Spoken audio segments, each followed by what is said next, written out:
Mini vlog, another day, another mini vlog na naman tayo mga mare. Maaga nga tayo ngayon mga mare dahil meron tayong pupuntahan.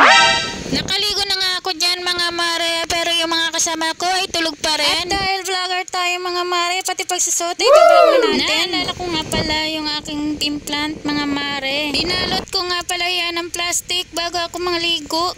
Dahil bago pa lang yan nakabit mga mare, ay bawal pa yan mga basa mga mare. At dahil tapos na nga tayo maligo mga mare, pinatanggal ko na sa aking anak yung aking plastic mga mare. Katulad nga ng mga plastic nating kaibigan na dapat tanggalin.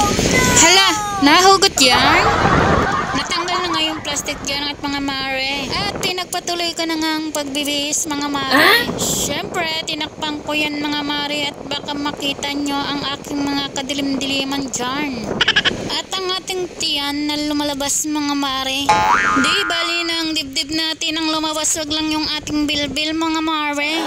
Yan nga pala ang outfit natin for today's video mga mare. For the promote pa nga tayo dyan mga mare. Siningit ko pa nga rin ang pagpo-promote dyan mga mare dahil affiliate tayo. 8:40 na ng umaga mga mare at mag-start yung ating sumba ng alas 9 kaya late na ako dyan mga mare. Malilate na nga tayo pero nagpo-promote pa ang bruha. Nagising na nga yung mga person dyan pero cellphone pa rin ang inatubag mga mare. At syempre maarte tayo sa ating balat mga mare ay mag-lotion muna tayo. Habang busy nga ako dito mga mare, naghahanda naman sila ng almusal namin ngayon mga mare. Syempre bago tayo magsayaw-sayaw mga mare, kailangan nating kumain. Nanghingi na nga yung anak ko ng pambili ng kape kaya binigyan ko siya dyan ng pera mga mare. Nagsusot na nga ako ng sapatos dyan mga mare at nakalimutan kong kakain pa pala ako. At nang sinuot ko nga yan ay inubad ko rin. Naguguluhan na nga ako dyan mga mare dahil nagmamadali na rin ako. Pero hindi naman tayo makaalis agad-agad mga mare kasi kailangan pa nating kumain. Yung late ka na pero nagpo-promote ka pa rin ng product mga mare. Yan nga pala yung nilalagay ko sa buhok ko mga mare. Mahaba kasi yung buhok ko mga mare kaya mahirap tong suklayin. At ito nga yung ginagamit ko mga mare para mabilis siyang masuklay. Napakaganda nga rin yan mga mare sa buhok. Nakapagtimpla na ngayon yung asawa ko ng kape mga mare at nag-almusal na kami. Dali-dali nga rin ako dyan sa pagkain ko at ako'y aalis na. Naglalakad na nga ako dyan mga mare at todo promote pa rin ng sapatos niyan. Dali-dali nga akong pumunta doon sa court mga mare at akala ko marami ng tao. Dating ko nga mga mare, akala ko nga late na ako.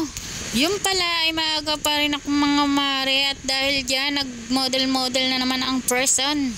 Todo promote pa rin ako dyan mga mare. Maya-maya nga ay dumating na nga sila mga mare at ayan na, todo sayaw na naman ako dyan mga mare.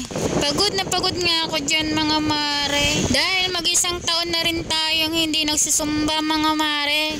Kaya parang balik sa umpisa mga mare. Habol hininga nga tayo sa ating pagsasayaw mga mare. Pero ang sarap sa pakiramdam pagkatapos mga mare. Yung pinawisan ka ng todo-todo dyan mga mare. Todo promote pa rin dyan ang bruha mga mare dahil yung kilay niya ay hindi nabura. Kahit nga pawis na pawis tayo mga mare ay hindi nabura ang ating kilay.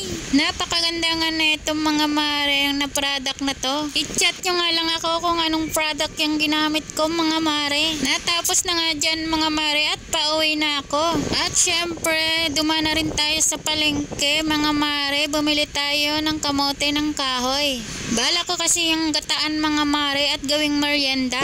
Yun lang mga mare. Maraming salamat sa inyong mga panonood. Pa-like and share na lang mga mare. See you to the next vlog.